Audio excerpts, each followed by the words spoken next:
Le vent soufflait fort sur le petit village de Carmel. Les maisons de terre semblaient trembler sous la tempête, comme si le ciel lui-même voulait parler.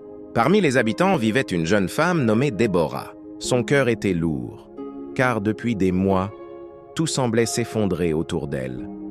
La maladie de sa mère, la perte de son travail et les murmures méprisants de ceux qui disaient « Si ton Dieu était vraiment vivant, t'aurait-il laissé tomber ainsi ?»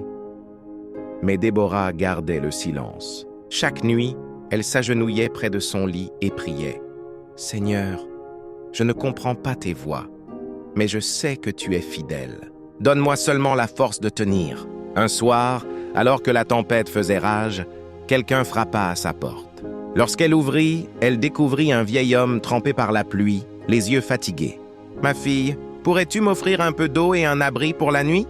Elle hésita. Elle n'avait presque plus rien.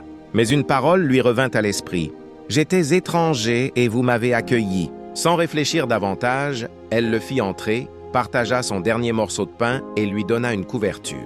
Le vieil homme la regarda longuement et dit d'une voix douce « Ta foi n'est pas passée inaperçue. Dieu voit dans le secret. » Le lendemain matin, l'homme avait disparu. À sa place, sur la table, se trouvait une petite bourse remplie d'argent et un mot « Ne cesse jamais de croire. Celui qui sème avec larmes moissonnera avec chant d'allégresse. » Les jours qui suivirent furent un tournant. Un médecin venu de la ville accepta de soigner sa mère gratuitement. On lui proposa un nouveau travail, et ceux qui se moquaient d'elle commencèrent à s'interroger. Comment tient-elle encore debout après tout cela? Déborah répondit simplement « Parce que ma force ne vient pas de moi. » Un dimanche, à l'église, elle témoigna « Je n'ai pas vu la main de Dieu au moment où je pleurais, mais aujourd'hui je comprends.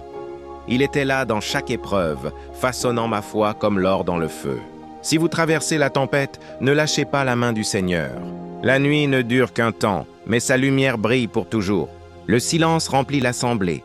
Plusieurs pleuraient. D'autres se levèrent pour demander la prière. Car ce jour-là, ce n'était pas seulement l'histoire de Déborah qu'on entendait. C'était un appel. Un rappel que même au cœur des tempêtes, Dieu n'abandonne jamais les siens.